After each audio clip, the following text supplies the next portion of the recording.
Welcome to the 5th episode of Dudes Talk, brought to you by GroupDudes.com.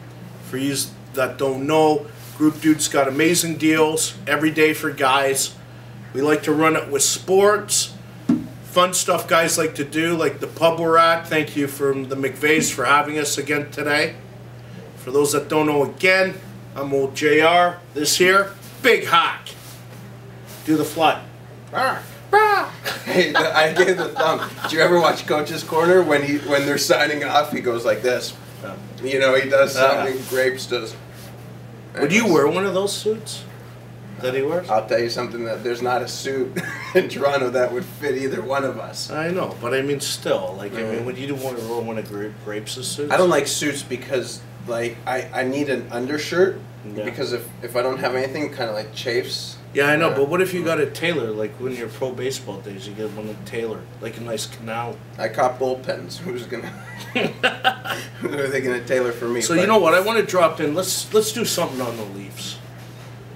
So what do we think about the Leafs? They're still gonna do the playoffs. 3 losses in a row. I don't know how they lost to Ottawa last night. They outplayed them. But I find it interesting. I find it more interesting than talking about the Leafs, as this was our NFL playoff show, but we'll continue. No, we have to, because, you know what, we're a Toronto town. We got to talk about the Leafs a bit. Watched the game last night against Ottawa. That Lupo line with Kessel looks phenomenal. Yeah. Okay? That one goal was dangerous. beautiful. When Kessel came down the right side and passed it off to him, he top shelved it to Lupo. But the thing had the is, whole net open. I mean, really, they beat them. But the thing is, how do they lose to Ottawa, like, physically?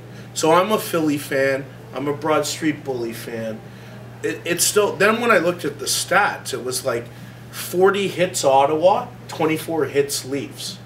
So that's a problem moving forward. What are they in now in the conference? Are they in the playoffs right now? Outside. They're sitting 9th. But I think it's really hard because you really need to breed that player now. A guy who's big and a guy who can skate and a guy who can score, right? And they have Mike Brown who's kind of got those characteristics. I mean, he's gritty, but he can play hockey. They sent down Orr because obviously they think all he could do is fight. But I think that guy could play, and they had Jay Rosehill. I don't know. I'm not a huge fan of Jay Rosehill because I don't know if he's fast enough to play in this game. Maybe he is. I don't know about Rosehill. Here's the thing. So, again, let me reiterate. I'm a Philly fan. Yeah. What we need is a defenseman. We got to get somebody. But no, here's the thing. For Leaf Nation, right? Catering to the Toronto crowd. So, what do they need to bring in? What trades do you think? I think what the biggest thing is they need someone. They need to know who their goalie is. I don't think people really know in that clubhouse who their goalie is. That's a problem. I mean, we're not going to talk much about this. We do it all the time. I still think they're a very young team. It's a learning experience. But if they could somehow sneak into the playoffs, they could easily. They're just lost 3 in a row after popping 4 in a row. Yeah. Right? They started out great, but you lose 3 in a row and you're treading water right now. So, I mean, these next few weeks are huge. And Reimer's shaky. Oh, yeah. He's shaky. I think they got to go monster. Like, they got to make the decision to just go monster all the way out, and that's it. I think you need to establish who your goalie is in the NHL. Well, we talked about this in the office today, right? Yeah. So, Reimer supposobly had that concussion. Yeah. And so did Ryan Miller. He's not the same either. That's why I think there's been, I don't know what happens. I mean, I've been hit in the head a bunch of times, and probably... Can you tell? It explains this. But I think it might change you a little bit. I don't know, especially as a goalie. Yeah. It's kind of weird in the NHL when goalies are starting to get concussions. That's a big problem. Anyway, enough on the NHL. Let's talk. We got to talk about the NFL.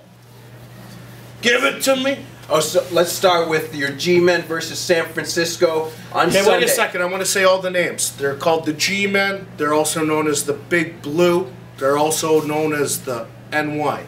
Go ahead.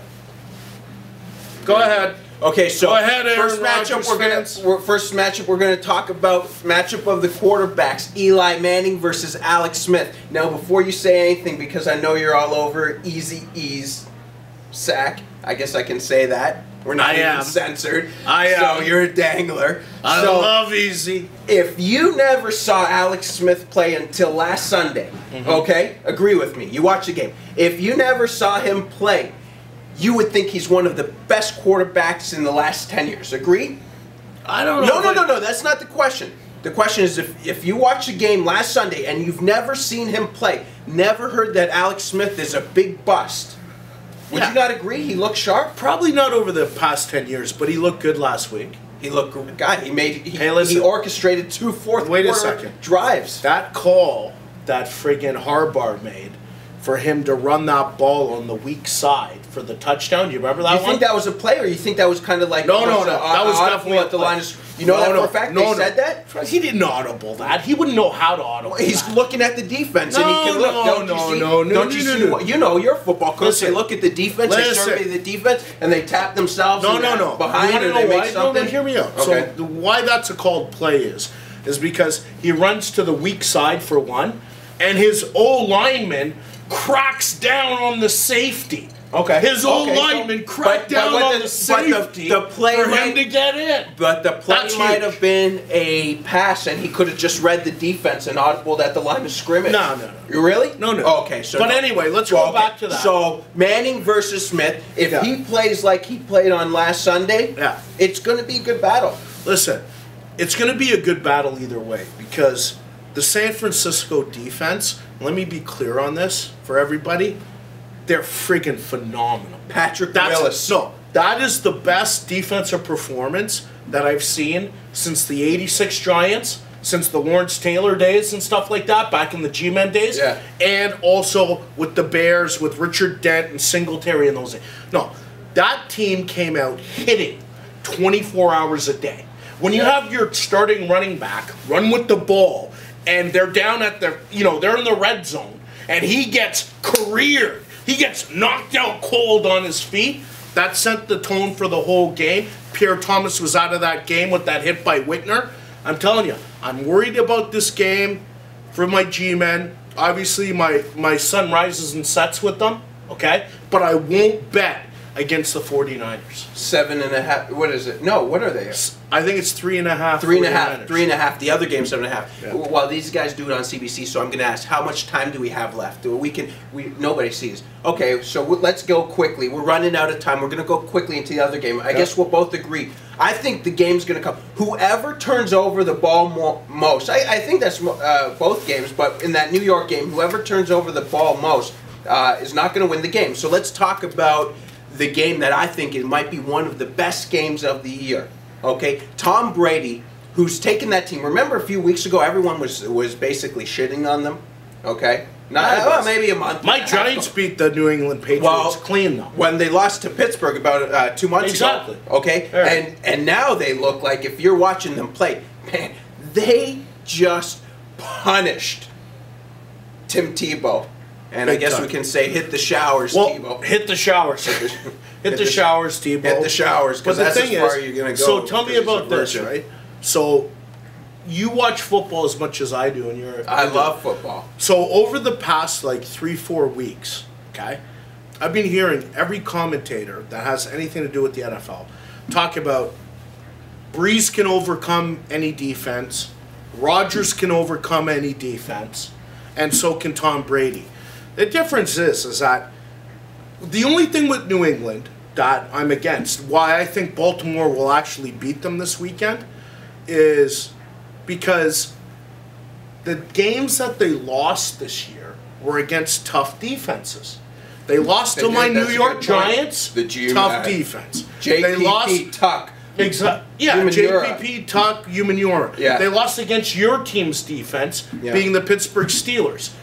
Great, tough defenses they lose against. So I think people are getting overly excited about the fact that friggin' Tom Brady beat Tim Tebow, and Denver wasn't even supposed to get this is what it's going to come down to. I think from what I understand, from what I've heard, on the NFL Network and stuff if Baltimore wins on Sunday, then wins the Super Bowl, Ray Lewis is done. He should be. And he is the face of that organization. Exactly. And will always be the face of that organization. And you know what? That is one athlete that has everyone's attention in the clubhouse. I fully agree with you, bro. No. I'm glad you brought that up. But that's the one thing. So I don't know. As good as New England is, which I think their offense is, the one thing I don't like about Baltimore is their quarterback. I think he's horseshit. Yeah. But the one thing about their defense, man, are they ever going to strap up their chin straps and bring their lunch pails on Sunday? Well, I'm glad you brought up Ray Lewis, right? 16 years as a middle linebacker in that league is insane. Yeah. Like, I want to see Ray Lewis when he's like 50 years old. Like, is he going to be absolutely mentally retarded? Possibly. No, seriously. I don't know. For the hits that guy gives, week in and week out. He lays the wood. He lays the wood every single week, okay? For 16 years. Here's the thing what's going to happen to Brady. Is that they'll bring pressure. Just want to say one thing. Bring pressure from Suggs. Yeah. And that Gronkowski guy, that's the only guy you got to really watch for, okay, with the Pats. They bring Gronkowski. I think that Ed Reed is just going to cover two on him, and that's it. We got to end this soon. I just want to add about laying wood. If anyone's watching wants a piece of the hawk, I lay wood. I lay some serious wood. Well, I mean, when it comes to hits. Okay, we got to wrap this up right now for a little sports talk. That's old JR, my man, Big Hawk. And we'll see you next week. Check us out on groupdudes.com, facebook.com/groupdudes, and then check us out on Twitter @groupdudes. Don't know why I have a deck of cards, but I do. Go Big Blue.